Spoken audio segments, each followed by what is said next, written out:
Hello friends, എല്ലാവർക്കും നമ്മുടെ പുതിയൊരു വീഡിയോയിലേക്ക് സ്വാഗതം. ലോകത്തിലെ ഏറ്റവും കൂടുതൽ ആളുകൾ കാത്തിരിക്കുന്ന ഓപ്പൺ വേൾഡ് ഗെയിം അല്ലെങ്കിൽ ഗെയിം ഏതാണെന്ന് ചോദിച്ചു കഴിഞ്ഞാൽ GTA 6 എന്നായിരിക്കും എല്ലാവരുടെയും ഉത്തരം. അതെ, നിങ്ങളെപ്പോലെ തന്നെ ഞാനും GTA 6ന് വേണ്ടി വെയിറ്റ് ചെയ്യുകയാണ്. അപ്പോൾ ഈ ഒരു സാഹചര്യത്തിൽ നമുക്ക് എന്ന് ഈ ഗെയിം റിലീസ് ആകുമെന്നോ അതുപോലെ തന്നെ എന്തൊക്കെ മാറ്റങ്ങളാണ് GTA 5ൽ നിന്ന് GTA 6ലേക്ക് വരുമ്പോൾ ഉണ്ടാകുന്നതെന്ന് നമുക്കറിയില്ല. പക്ഷേ പല സോഴ്സുകളിലും നമുക്ക് GTA 6നെ പറ്റി ഒരുപാട് ലീക്കുകൾ കിട്ടിയിട്ടുണ്ട്. അപ്പോൾ ആ ലീക്കുകളും ഫാക്റ്റുകളും ഒക്കെയാണ് നമ്മൾ ഈ വീഡിയോയിൽ ഡിസ്കസ് ചെയ്യുന്നത്. ഇതൊന്നും ഞാൻ എൻ്റെ ഭാവനയിൽ നിന്നുണ്ടാക്കി പറയുന്ന കാര്യങ്ങളല്ല, ഇത് പല സോഴ്സുകളിൽ നിന്ന് കിട്ടിയതിൻ്റെ അടിസ്ഥാനത്തിലാണ് ഞാൻ ഈ കാര്യങ്ങളെല്ലാം സംസാരിക്കുന്നത്. ഇതിൽ ചില കാര്യങ്ങൾ അതുപോലെ തന്നെ നമ്മുടെ ഗെയിമിൽ ഉണ്ടാവാം, ചിലതിൻ്റെ കൺസെപ്റ്റുകൾ മാത്രമേ കാണുകയുള്ളൂ, ഒരുപക്ഷെ ചിലതൊന്നും കാണാതെ ഇരിക്കാം. കാര്യം ഇതൊന്നും ഇതിൻ്റെ ഡെവലപ്പേഴ്സായ റോക്സ്റ്റാർ ഗെയിംസ് ഒഫീഷ്യലി അനൗൺസ് ചെയ്തിട്ടില്ല. അപ്പോൾ നമുക്ക് വീഡിയോയിലേക്ക് പോകുന്നതിന് മുമ്പ് നിങ്ങൾ ഈ ചാനൽ ഇതുവരെ സബ്സ്ക്രൈബ് ചെയ്തിട്ടില്ല എന്നുണ്ടെങ്കിൽ ചാനൽ ദയവായി സബ്സ്ക്രൈബ് ചെയ്യുക. അതുപോലെ തന്നെ വീഡിയോ ഇഷ്ടപ്പെടുകയാണെങ്കിൽ വീഡിയോ തീർച്ചയായിട്ടും ലൈക്ക് ചെയ്യുക, ഷെയർ ചെയ്യുക. സോ നമുക്ക് നേരെ വീഡിയോയിലേക്ക് പോകാം.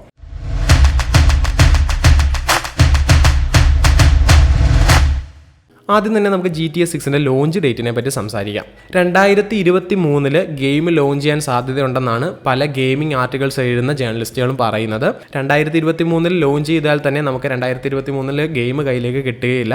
2024 അല്ലെങ്കിൽ 2025 മാത്രമേ നമുക്ക് ഗെയിമിൻ്റെ CD പർച്ചേസ് ചെയ്ത് അല്ലെങ്കിൽ ഡൗൺലോഡ് ചെയ്തിട്ട് ഗെയിമുകൾ കളിക്കാൻ സാധിക്കുകയുള്ളൂ എന്നാണ് അറിയാൻ സാധിക്കുന്നത്. ഒരു കാരണവശാലും GTA 6 അത്ര പെട്ടെന്ന് റോക്സ്റ്റാർ ഗെയിംസ് ഇറക്കുകയില്ല. കാര്യം സൈബർ പങ്ക് കൊണ്ട് ഗെയിമിംഗ് ഇൻഡസ്ട്രിയിൽ മൊത്തം ഒരു പാഠം കിട്ടിയിരിക്കുകയാണ്. ഒരു ഒരു ഗെയിം അത്യാവശ്യം ടെസ്റ്റിങ്ങും കാര്യങ്ങളൊന്നും ചെയ്യാതെ മാർക്കറ്റിലേക്ക് ഇറക്കരുത് എന്നൊരു പാഠം എല്ലാ ഡെവലപ്പേഴ്സും ഒരു പാഠമാക്കി വെച്ചിരിക്കുകയാണ്.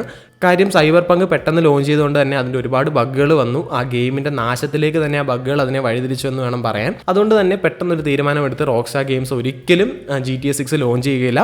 കാര്യം അത് GTA 6 എന്ന് പറയുമ്പോൾ ഒരു പ്രസ്റ്റീജ് ഉള്ള ഗെയിമാണ്. അപ്പോൾ അതിൻ്റെതായ വാല്യൂസ് ഉണ്ടായതുകൊണ്ട് തന്നെ അവർ മാക്സിമം ടെസ്റ്റൊക്കെ ചെയ്ത് ഒരു പ്രശ്നമില്ല എന്ന് ഉറപ്പ് വരുത്തിയ ശേഷം മാത്രമേ ഗെയിമുകൾ നമ്മുടെ കയ്യിലേക്ക് തരികയുള്ളൂ.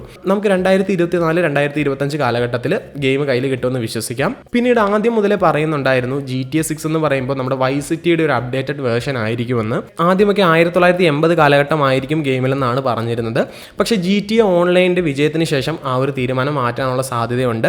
വൈസ് സിറ്റിയെ ബേസ് ചെയ്തൊരു ഗെയിം ആണെങ്കിൽ ഒരു മോഡേൺ എറ ആയിരിക്കും ഗെയിമിൽ വരുന്നത്. ഒന്നെങ്കിൽ നമ്മുടെ പ്രസന്റോ അല്ലെങ്കിൽ നമ്മുടെ ഫ്യൂച്ചറോ പോലെയുള്ള വേൾഡ് ആയിരിക്കും നമുക്ക് ഗെയിമിലും പ്രതീക്ഷിക്കാവുന്നത്. GTA 5 ഓൺലൈൻ ഇത്ര ഹിറ്റ് ആയതുകൊണ്ട് തന്നെ എന്തായാലും GTA 6 ഓൺലൈൻ നമുക്ക് അവൈലബിൾ ആയിരിക്കും. അതുപോലെ തന്നെ നമ്മൾ പബ്ജിയിലും ഫോർട്ട്നൈറ്റിലും ഒക്കെ കാണുന്ന ആ ഒരു സീസൺസിൻ്റെ ആ ഒരു സിസ്റ്റം നമുക്ക് GTA 6ലും പ്രതീക്ഷിക്കാം. റോക്സ്റ്റാർ ഗെയിംസ് റിലീസ് ചെയ്യുന്ന DLC ഫയലുകൾ യൂസ് ചെയ്ത് നമുക്ക് ഗെയിം അപ്ഡേറ്റ് ചെയ്യാൻ സാധിക്കും. അത്തരത്തിൽ നമ്മുടെ മാപ്പിലും ഗെയിമിലും ചെറിയ ചെറിയ മാറ്റങ്ങളൊക്കെ കൊണ്ടുവരാൻ സാധിക്കും. ഇത് ഗെയിമിൻ്റെ വളർച്ചയെ നല്ല രീതിയിൽ ഹെൽപ്പ് ചെയ്യും. കാര്യം ഗെയിമിൽ എന്തെങ്കിലുമൊക്കെ ബഗ്സ് ഉണ്ടെങ്കിൽ ഇത്തരത്തിൽ വരുന്ന DLC ഫയലുകൾ യൂസ് ചെയ്ത് അത് നമുക്ക് ഈസിലി ഫിക്സ് ചെയ്യാൻ സാധിക്കും. അതൊരു നല്ല ആശയമായിട്ട് തന്നെ എനിക്ക് തോന്നി.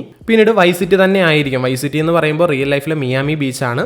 നമുക്ക് എല്ലാവർക്കും അറിയാം വൈസ് സിറ്റിയുടെ മാപ്പ് ചെറുതാണ്. അതുകൊണ്ട് തന്നെ വൈസ് സിറ്റിയുടെ ഒരു എക്സ്റ്റൻഡഡ് വേർഷൻ ആയിട്ടായിരിക്കും നമുക്ക് GTA 6ന്റെ മാപ്പ് വരുന്നത്. എന്തൊക്കെ പറഞ്ഞാലും നമ്മുടെ GTA 5ന്റെ മാപ്പിനെക്കാട്ടിലും വലുതായിരിക്കും GTA 6ന്റെ മാപ്പ് എന്ന് വിശ്വസിക്കാം. GTA 5ലേക്ക് വരുമ്പോൾ GTA 5ന്റെ ഏറ്റവും വലിയ അട്രാക്ഷൻ എന്ന് പറയുന്നത് നമുക്കതിൽ 3 പ്ലേയേഴ്സായിട്ട് കളിക്കാൻ സാധിക്കുമായിരുന്നു. Michael, Trevor, Franklin. ഇവർക്ക് 3 പേർക്കും അവരുടേതായ എബിലിറ്റികളും അവരുടേതായ പ്രത്യേക സ്വഭാവങ്ങളും ഉണ്ട്. അപ്പോൾ ഇത്തരത്തിൽ GTA 6ലേക്ക് വരുമ്പോൾ 3 എന്നുള്ളത് 4 പ്ലേയേഴ്സ് ആവാൻ സാധ്യതയുണ്ട്. ഈ 4ാമത്തെ വ്യക്തി എന്ന് പറയുന്നത് ഒരു ഫീമെയിൽ ക്യാരക്ടർ ആയിരിക്കാം എന്ന് പറയുന്നുണ്ട്. അത്തരത്തിൽ ഫീമെയിൽ ക്യാരക്ടർ ആണ് വരുന്നതെങ്കിൽ നമുക്ക് GTAയിൽ ആദ്യമായിട്ടൊരു ഫീമെയിൽ ക്യാരക്ടറിനെ കിട്ടുകയാണ്. ഇതൊരു ക്രൂക്ഡ് ലേഡി ആവാം അല്ലെങ്കിൽ ഒരു ഹാക്കർ ആവാം എന്നാണ് വിശ്വസിക്കുന്നത്. GTA 5ൽ ഒരു പ്ലേയബിൾ ക്യാരക്ടർ അല്ലായിരുന്നിട്ട് കൂടിയും വളരെ ഇമ്പോർട്ടൻസ് ഉള്ളൊരു വ്യക്തിയാണ് ലെസ്റ്റർ എന്ന് പറയുന്നത്. ഒരു നല്ല ഹാക്കറും അതുപോലെ തന്നെ ഒരുപാട് നല്ല മിഷൻസിന്റെ സൂത്രധാരനായിരുന്നു അദ്ദേഹം. അദ്ദേഹത്തിന്റെ കൂടെ ഒരു ലേഡിയെ ചില സമയങ്ങളിൽ കാണിക്കുന്നുണ്ട്. ഒരുപക്ഷെ ഈ ലേഡി ഒരു ഹാക്കറായിട്ട് നമുക്ക് GTA 6ൽ ഒരു 4th പ്രൊട്ടഗോണിസ്റ്റ് അല്ലെങ്കിൽ ഒരു 4th പ്ലെയർ എന്നുള്ള രീതിയിൽ കിട്ടാൻ സാധ്യതയുണ്ട്. ഇപ്പോൾ നമുക്ക് കിട്ടിയിട്ടുള്ള പല സ്കെച്ചുകളിലൂടെയും ലീക്ക് ആയിട്ടുള്ള പല ന്യൂസുകളിലും കോമൺ ആയിട്ട് കേട്ടൊരു കാര്യമാണ് ഈ ഒരു 4ാമത്തെ ഫീമെയിൽ ക്യാരക്ടർ എന്ന് പറയുന്നത്. സോ അത് നമുക്ക് GTA 6ൽ എക്സ്പെക്ട് ചെയ്യാവുന്ന ഒരു കാര്യമാണ്. എന്തൊക്കെ പറഞ്ഞാലും GTA 5 നല്ല ഗ്രാഫിക്സും GTA 5 കുറച്ചുകൂടി അഡ്വാൻസ്ഡ് ആയിട്ടുള്ളൊരു ഗെയിം ആയിരിക്കും GTA 6 എന്ന് പറയുന്നത്. അത്തരത്തിലല്ല എന്നുണ്ടെങ്കിൽ ഒരിക്കലും GTA 6 ഒരു വിജയമായി മാറുകയില്ല. അത് നമുക്ക് കൺഫേം ആണ്. GTA 5 എന്തുകൊണ്ടും ഒരു പിടി മുന്നിലായിരിക്കും GTA 6 എന്നുള്ളത്. ദെൻ മിഷൻസിലേക്ക് വരുമ്പോൾ നമുക്ക് GTA 6ൽ ഏകദേശം ഒരു 80 മുതൽ 100 മിഷനുകൾ വരെ കാണാൻ സാധ്യതയുണ്ട്. ഇത്തരത്തിലൊരു 80 മുതൽ 100 മിഷൻ വരെ വരികയാണെങ്കിൽ മിനിമം ഫയൽ സൈസ് ഒരു 140 അല്ലെങ്കിൽ 150 GB തൊട്ട് തുടങ്ങാം. അതിന് മുകളിലേക്ക് എത്ര GB വരെയും വേണമെങ്കിൽ ഗെയിം സൈസ് പോകാം. അത് ലോഞ്ച് ചെയ്ത് കഴിഞ്ഞാൽ നമുക്ക് പ്രോപ്പറായിട്ട് പറയാൻ പറ്റുകയുള്ളൂ. എങ്കിലും മിനിമം ഒരു 140 GB എങ്കിലും നമുക്ക് ഗെയിം ഫയൽ സൈസ് പ്രതീക്ഷിക്കാം. പിന്നീട് നമുക്കറിയാം GTA 5 ഇറങ്ങിയപ്പോൾ അന്നത്തെ പല PC-കളും പുകച്ച ഒരു ഗെയിമാണ് GTA 5 എന്ന് പറയുന്നത്. GTA 6 ഇറങ്ങുമ്പോഴും നമുക്കിത് പ്രതീക്ഷിക്കാം. കാര്യം GTA 5 അഡ്വാൻസ്ഡ് എന്ന് പറയുമ്പോൾ കുറച്ചുകൂടെ നല്ലൊരു മെഷീൻ വേണ്ടി വരും കളിക്കാൻ. അപ്പോൾ അത്യാവശ്യം നല്ല സ്പെക്കുള്ളൊരു PC ഉണ്ടെങ്കിൽ മാത്രമേ നമുക്ക് GTA 6 ഒന്ന് നല്ല രീതിയിൽ എക്സ്പീരിയൻസ് ചെയ്യാൻ പറ്റൂ എന്നുള്ളത് ഈ പറഞ്ഞ കാര്യങ്ങളിൽ നിന്നെല്ലാം വ്യക്തമാണ്.